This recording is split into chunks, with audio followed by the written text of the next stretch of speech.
یہاں کیوں بیٹھی ہو؟ کتنی سردی ہے یہاں، اور تم نے کوئی گرم شال بھی نہیں لی۔ اس کے لہجے میں وہی فکر، وہی اپنائیت تھی جس سے سمرا کو محبت ہوئی تھی۔ تبھی کوئی اس کے اندر سسکا تھا۔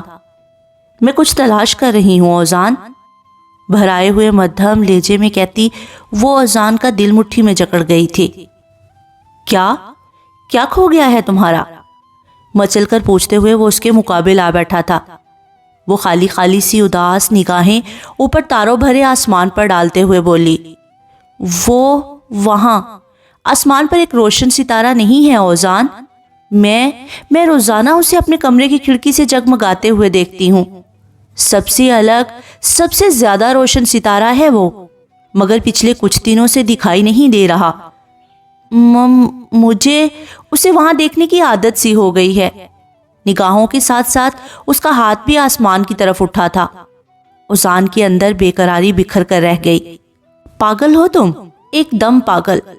چلو اٹھو، کمرے میں چلو۔ نہیں، کمرے میں میرا دم گھٹتا ہے، مجھے یہیں بیٹھنے دو پلیز۔ اس کا لہجہ ابھی بوجھل تھا۔ اوزان بہت کچھ کہنے کی خواہش کے باوجود کچھ بھی نہیں کہہ پایا تھا۔ اوکے، اگر تمہیں یہیں سکون مل رہا ہے تو میں بھی یہیں رات گزار دیتا ہوں۔ وہ ضدی تھا، بلا کا ضدی۔ تبھی سمرا کو ناچار وہاں سے چپ چاپ اٹھ کر اپنے کمرے میں آنا پڑا تھا۔ اگلے 2-4 روز ایک دوسرے سے لا تعلقی میں چپ چاپ گزر گئے تھے۔ اینول ایگزام کے بعد یونیورسٹی سے فری ہو کر اوزان نے اپنے والد اور انکل کا بزنس سنبھال لیا تھا۔ سمرا ان دنوں خود کو مکمل گھر گھرستی اپنانے کی بھرپور کوشش میں لگی رہی تھی۔ پہلے سی شوخی اور چلبلا پن اب اس میں نہیں رہا تھا، مگر اوزان پھر بھی کبھی کبھار اسے تنگ کرنے سے باز نہیں آتا تھا۔ اس روز موسم بہت اچھا تھا۔ سمرا معمول کے مطابق پودوں کو پانی دے رہی تھی جب وہ شوق سی دھن پر کچھ گنگناتا ہوا اس کے قریب آ رکا۔ سنو، آئس کریم کھاؤ گی؟ جانے وہ کس موڈ میں تھا۔ سمرا کو آج کل اس کی ہر حرکت مشکوک لگنے لگی تھی۔ تبھی سرسری سی نگاہ اس کے شاندار سراپے پر ڈالی اور اس نے حسرت سے پوچھا، کس خوشی میں؟ اوزان نے اس کے غیر متوقع سوال پر ترچھی نگاہوں سے اس کی طرف دیکھا تھا، پھر کچھ سوچ کر شرارت سے مسکراتے ہوئے بولا، ماریہ افندی کے پھر سے مل جانے کی خوشی میں۔ اس بار سمرا نے چونک کر اس کی مسکراتی نگاہوں میں دیکھنے کی جسارت کی تھی۔ بہت اچھی لگتی ہے وہ تمہیں؟ صرف اچھی؟ بے وقوف، میری جان ہے اس میں۔ وہ پکا کھلاڑی تھا اور ادھر سمرا نری اناڑی۔ ایسا کیا ہے اس میں؟ اس کا دل پھر سے آندھیوں کی زد میں آیا تھا، مگر اوزان ان آندھیوں سے باخبر نہ ہو سکا۔ تبھی اسے مزید جلاتے ہوئے بولا، کیا نہیں ہے اس میں؟ کاش تم اسے میری نگاہ سے دیکھتی تو یہ سوال کبھی نہ کرتی۔ اب کہ وہ چپ رہی تھی اور اس کی چپ پہ وہ مزید پھیلا تھا۔ محبت کسی کی اچھائیوں برائیوں سے ماورا ہوتی ہے سمرا۔ اچھا، تمہیں محبت کرنی آتی ہے آزی؟ نہیں، لیکن ماریہ کو اچھے طریقے سے آتی ہے۔ یقیناً وہ مجھے بھی محبت کرنا سکھا دے گی۔ تم اس کے ساتھ خوش رہو گے؟ ہرنی جیسی بڑی بڑی آنکھوں میں کیسے کیسے جذبے رل رہے تھے۔ وہ مزید مسرور ہوا تھا۔ ہاں، بہت خوش رہوں گا۔ ایک وہی تو خوش رکھ سکتی ہے مجھے۔ کسی اور کو یہ اختیار دیتے تو وہ بھی شاید تمہیں کبھی دکھی نہ ہونے دیتی۔ اس نے دل میں سوچا ضرور تھا، مگر اسے کہہ نہ سکی۔ محبت کا احساس جیسے جیسے بڑھا تھا ویسے ہی درد کی شدت میں بھی اضافہ ہو رہا تھا۔ سمرا اب کمرہ نشین ہو کر رہ گئی تھی۔ وہ لڑکی جو ایک منٹ بھی ٹک کر نہیں بیٹھتی تھی اب جیسے ہنسنا مسکرانا بھول ہی گئی تھی۔ اوزان اس روز بزنس ٹور سے 2-3 روز کے بعد گھر لوٹا تھا۔ کھانا وغیرہ کھانے کے بعد وہ اپنے کمرے میں آیا تو رتابہ اس کے پیچھے ہی اٹھ کر کمرے میں آ گئی۔ اوزان بھائی، آپ سمرا سے محبت کرتے ہیں نا؟ صوفے پر ٹک کر بیٹھتے ہی اس نے سوال اس پر پھینکا تھا۔ تبھی وہ چونک کر اس کی طرف دیکھتے ہوئے مسکرا کر بولا، خیریت؟ آج بڑی پرسنل ہو رہی ہو۔ ایسی بات نہیں ہے، اصل میں سمرا کی وجہ سے پریشان ہوں۔ کیوں؟ کیا ہوا اسے؟ رتابہ کے افسردگی سے کہنے پر وہ چونکا تھا۔ جب وہ سر جھکا کر اپنے ہاتھوں کی شفاف ہتھیلیوں پر نگاہ ڈالتے ہوئے بولی، پتہ نہیں کیوں مجھے یہ لگتا ہے جیسے وہ آپ کی وجہ سے پریشان ہے۔ رات بہت دیر تک اس کے کمرے کی لائٹ جلتی رہی ہے۔ آج کل میرے ساتھ مارکیٹ جاتی ہے، نہ ہی کسی تقریب میں شرکت کرتی ہے۔ بس فل ڈے کمرے میں گھسی کتابیں چاٹتی رہتی ہے یا کچھ لکھتی رہتی ہے۔ پہلے تو وہ ایسی نہ تھی، جب سے آپ نے اسے نظر انداز کرنا شروع کیا ہے تب سے بجھنا شروع ہو گئی ہے وہ۔ रुताबा बता रही थी और ओजान का दिल जैसे किसी मुट्ठी में सिमटा जा रहा था। उसे अंदाज़ा ही नहीं था कि सिर्फ अपने लुत्फ के लिए उसका दिल जलाने के चक्कर में वो उसे कितनी तकलीफ से दोचार कर रहा था। अब जो एहसास हुआ तो शदीद थकन के बावजूद एक लम्हा की ताख़ीर किए बगैर वो फ़ौरन उसके कमरे में चला गया था, जो गुमसुम सारे जहां से बेनियाज खिड़की में खड़ी जाने क्या सोच रही थी। समरा दबे पांव उसके पहलू में खड़े होकर उसने अपनाइयत से उसे पुकारा था। जब वो फौरन पलटकर उसकी तरफ निगाह करते हुए बोली, आ गए तुम? हाँ ना, कोई इतनी शिद्दत से हमें याद कर रहा था, कैसे वापस ना आते? दोनों बाजू सीने पर बांधते हुए वो खिड़की के पट से टेक लगाकर खड़ा हो गया था।